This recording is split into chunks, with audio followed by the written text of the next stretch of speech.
तो आज हम चर्चा कर रहे हैं हमारा भारत और भारत के 16 जनपद के बारे में। देखिए ये 16 जनपद पर क्या किया गया है, भारत की चर्चा है और इस जनपदों के कहा गया है अखंड भारत के लिए दिया गया है।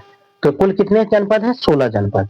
भारत के 16 जनपद में कहा गया ये जनपद का जो सिलसिला था यह ईसा ईसवी से पूर्व की सिलसिला को जनपद कहा जाता था और इसमें 16 जनपद थे, जिसमें 6ठी शताब्दी से पूर्व के इतिहास अभी हम देखेंगे। अखंड भारत कहा गया। अखंड भारत में पाकिस्तान, नेपाल, भूटान, अफगानिस्तान, म्यांमार, बांग्लादेश, श्रीलंका, भारत, ये सारे का एक स्थान होता था जिसे जनपद कहा जाता था। तो आज हम देखते हैं 6ठी शताब्दी से पहले अखंड भारत कहा जाता था। इसमें द्वितीय महाजनपद क्या कहा गया? द्वितीय महाजनपद के लिए 16 खंड इसे क्या किया गया? 16 महाजन में 16 महाजनपद या 16 खंड भारत का किया गया था। 16 खंड। अब इसमें कहा जाता है महाजनपद प्राचीन काल के प्रशासनिक इकाई होता था। प्राचीन काल के प्रशासनिक इकाई जहां राज्य में सेना या सेना के जो हेड होते हैं, प्रमुख होते हैं या बड़े राजा होते थे, महाराजा होते थे, ये सब यहाँ रहा करते थे। तो इसे क्या कहा गया? जनपद, महाजनपद। अब देखते हैं उत्तर वैदिक काल। देखिए उत्तर वैदिक काल, इसका उत्तर वैदिक काल कुछ जनपद की जानकारी और इसके साक्ष्य प्रमाण मिले हैं। प्रमाण में क्या कहता है? जिसका जीवन अवधि 600 ईस्वी से 300 ईसा पूर्व तक था। 600 ईसा पूर्व से 300 ईसा पूर्व तक क्या था? इसके जीवन अवधि था। भाषा। अब भाषा में क्या कहा गया है? सांस्कृतिक और प्राकृतिक, ये दो बातों पर कहा गया है। एक था सांस्कृतिक और दूसरा सब प्राकृतिक। ये दो भाषाओं का उस समय बहुत ज्यादा विश्लेषित किया गया था। अब कहते हैं वैदिक काल। देखिए वैदिक काल के शासन व्यवस्था कैसी थी? तो एक गणराज्य थी या राज्य शासित, यानी राज्य के राजा के अधीन था।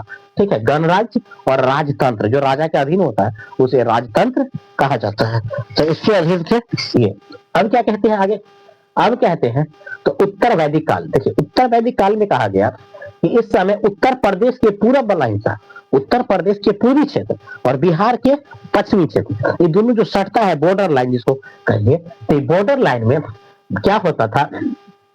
लोहे, अस्त्र, शस्त्र इत्यादि अत्यधिक मात्रा में इसका प्रयोग होता था। मतलब एक केंद्र होता था, हब होता था, यानी लोहे का हथियार वहां बनाए जाते थे, लोहे के, और लोहे एकदम अच्छे शस्त्र बनते थे। तो लोहे अधिक होने के कारण वहां लोहे का परिस्थिति केंद्र बन गया, जिसके कारण लोग यहाँ आते थे, अस्त्र शस्त्र और एक से एक हथियार बनाए जाते थे। तो इसलिए परिस्थिति केंद्र किसको कहा गया? तो उत्तर प्रदेश के और पूर्व वाला हिस्सा, बिहार के पश्चिम वाला हिस्सा। अब लोहे और हथियार से अच्छे प्रदर्शन कर पाते थे, लोहे और हथियार के अच्छे प्रदर्शन कर पाते थे, इसलिए क्या कहा जाता है? ये परिस्थिति केंद्र बन गए थे। और यहाँ पर योद्धाओं एक से एक बड़े अच्छे कर्तव्य दिखाया करते थे। कर्तव्य क्या दिखाते थे? बहुत अच्छे दिखाते थे। ठीक है, जिसके कारण वह क्या बन चुका था? एक हब बन चुका था। ठीक है, वही क्षेत्र में ज्यादा से ज्यादा भोजपुरी भाषा जहां चली जाती है, सिवान हो गया, गोपालगंज, इस तरह के क्षेत्र में हो जाता है, बक्सर, भोजपुर, ये सब उसके सटे हुए क्षेत्र में आते हैं। बिहार से, उत्तर प्रदेश से भी कुछ क्षेत्र आ जाते हैं। तो इस क्षेत्र में भोजपुरी भाषा भी वर्तमान में ज्यादा चलती है। अब कहते हैं तो ये भूमिका। अब कहते हैं कि इसके लोहे का प्रयोग अधिक होने के कारण खेती का आसान तरीका हो गया। खेती बिल्कुल आसान हो गया था, क्योंकि लोहे से खेती बहुत अच्छा, कुदाल हो गया, हल बैल हो गया या विभिन्न प्रकार के साधन हो गया, जिससे बहुत अच्छे से खेती हो जाने लगा और एक से एक हथियार और औजार का प्रयोग होने लगा, जिसके कारण खेती भी बहुत आसानी से होने लगा था। इस समय हथियारों की होड़ हुई और कबीले और जनपद में लोग विश्वास करने लगा कि अब हमें जरूरत कबीले और जनपद की है, जिसके अधीन हम रहेंगे और क्या करेंगे? काम करेंगे। उसके अधीन रह करके काम करेंगे तो क्या होगा? हम अपने आप को सुरक्षित महसूस कर पाएंगे। तो इसलिए लोग कबीलों में और जनपद में रहने के लिए खुद ही क्या हो गए? अधीन हो गए। अब कहते हैं कबीला क्या होता है? तो पहले देखिए कबीला का मतलब होता है, यहाँ दिया है कबीला। कबीला का मतलब समझिए टोला। ठीक है, इसके बाद टोला से बढ़ेगा तो दो चार को टोला मिल जाएगा तो कथी बन जाएगा? वो गांव बन जाएगा। ठीक है, चाहे 5 गो गांव मिल जाएगा, 6 गो 7 गो 10 गो 20 गो गांव मिल जाएगा, तो वो कथी बन जाएगा, प्रखंड बन जाएगा। ठीक है, तो उसी प्रकार से जैसे गांव टोला से मिलकर बना गांव, और गांव से मिलकर बना थाना, थाना से मिलकर बना जिला, और जिला से मिलकर बना राज्य। ठीक है, तो उसी तरह से कबीला से मिलकर बना ग्राम, और ग्राम से मिलकर बना जन, जन जिसको हम थाना कहेंगे, और थाना से जन से मिलकर बना जनपद, जनपद मतलब जिला कहेंगे, और जनपद से मिलकर बना महाजनपद, महाजनपद मतलब वो राज्य, वो क्या कहलाएगा, राज्य कहलाएगा। तो टोटल कितने राज्य यानी कितने महाजनपद, तो 16 महाजनपद। अब 16 महाजनपद में हम देखते हैं, देखिए उत्तर प्रदेश के जो राज्य है इसमें 8 गो जनपद हुआ करते, यह सबसे ज्यादा पाऊं, और उत्तर प्रदेश में 8 जनपद हुआ करते थे। इसके बाद कहता है बिहार में कितने जनपद, तो बिहार में 3 जनपद हुआ करते। ठीक है, इसके बाद कहा राजस्थान में मात्र 1 जनपद, राजस्थान में मात्र 1 जनपद था। मध्य प्रदेश में कितने जनपद, तो 1 जनपद कहा गया। इसके बाद दक्षिण भारत में कितने जनपद, 1 जनपद कहा गया। इसके बाद उत्तर भारत के बाहरी क्षेत्र जैसे पाकिस्तान, अफगानिस्तान, उधर नेपाल, भूटान, पहाड़ी क्षेत्र, इधर कह लीजिए म्यांमार, इस सब के क्षेत्र जो आता है, या उधर कह लीजिए श्रीलंका, सब भारत के बाहर वाला क्षेत्र, तो इसमें कितने जनपद थे, 2 जनपद थे।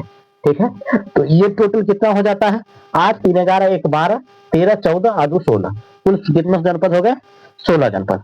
तो ये 16 जनपद के बारे में देखें और जाने। पहला में दिया है गंधार। ठीक है, ये गंधार जनपद हुआ। गंधार जनपद यह तक्षशिला के क्षेत्र में वर्तमान के पाकिस्तान में पड़ता है। ठीक है, पाकिस्तान, यह रावलपिंडी या पेशावर का क्षेत्र जो वर्तमान के पाकिस्तान में है। ठीक है, दूसरा में दिल है कंबोज। कंबोज इसको कहेंगे हाटक या रायपुर। ठीक है, राजपुर दिल है राजौरी या हाजरा के क्षेत्र में आता है, जो कि उत्तर प्रदेश में पड़ता है। ठीक है, मत्स्य या मत्स्य यह क्या है, विराटनगर। विराटनगर कहाँ, तो यह पड़ता है राजस्थान के जयपुर के समीप, यह राजस्थान का क्षेत्र है। मात्र एक ही मत्स्य जो विराटनगर या राजपुर के समीप था, जो राजस्थान के क्षेत्र में है।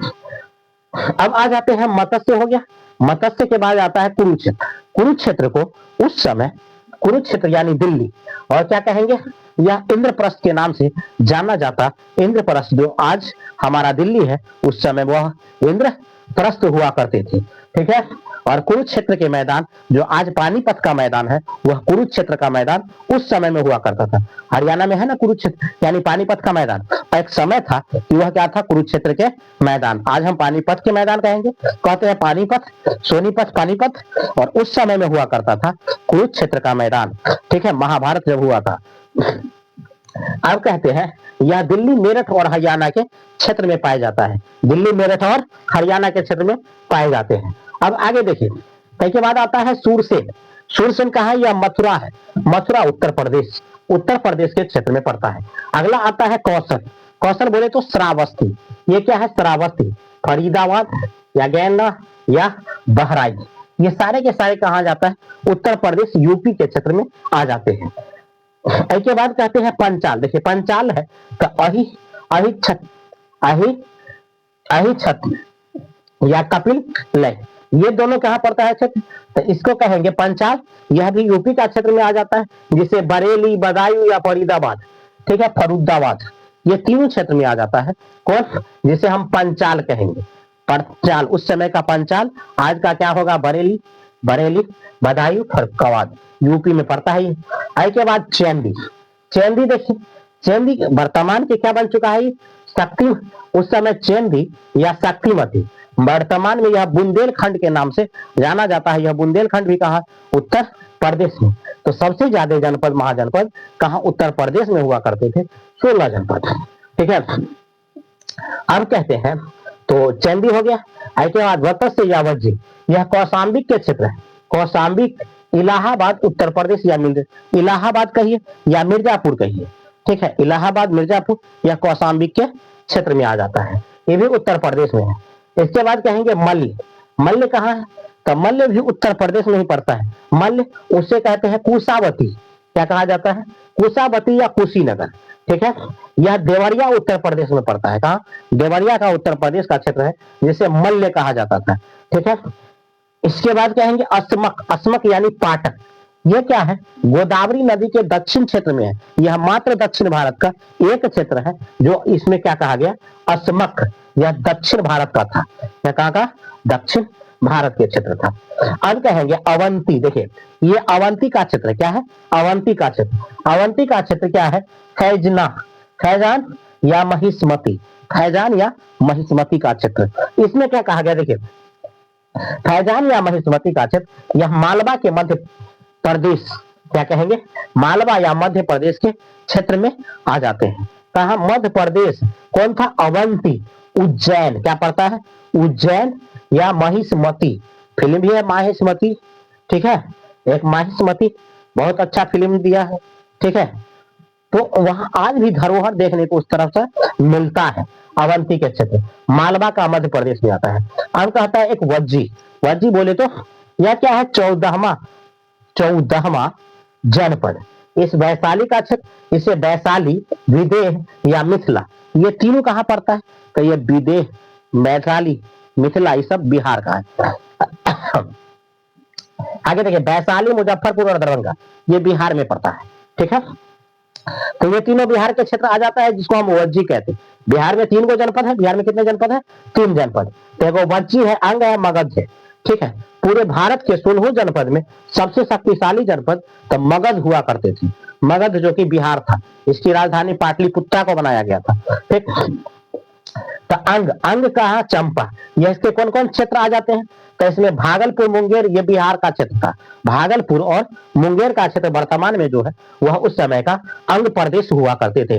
अंग देश के राजा कौन थे, तो दानवीर कर्ण को बनाया गया था। जो अभी भागलपुर और मुंगेर हम कह रहे हैं, उस समय में यह अंग देश का राजा दानवीर कर्ण को बनाया गया था, ठीक है। इसके बाद कहते हैं मगध।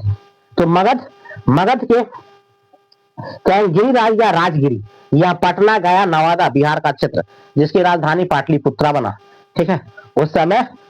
तो ये मगध था, अंग देश के राजा और सबसे शक्तिशाली पावरफुल मगध जन साम्राज्य में यह कौन था, तो ये मगध था। तो ये आज हम 16 जनपद के बारे में जाना। जनपद क्या होता है, कबीला क्या होता है, महाजनपद, जनपद, ग्राम, ये सारे के सारे देखा। और उत्तर प्रदेश में सर्वाधिक मात्रा में जनपद हुआ करते थे। बिहार में 3 गो, राजस्थान एक अकेलौता था, मध्य प्रदेश एकलौता था, दक्षिण भारत एकलौता था, और भारत के बाहर सटे हुए ये 2 जनपद थे। तो इस तरह से हमने आज 16 जनपद को जिला किया है। इसका एक स्क्रीनशॉट आप ले लीजिएगा और इसके साथ पढ़ते रहिए, बने रहिए, इस वीडियो को देखिए और इसे समझिए। इसका एक स्क्रीनशॉट लेकर के आप लोग रख लीजिएगा। तब तक हमें इजाजत दीजिए।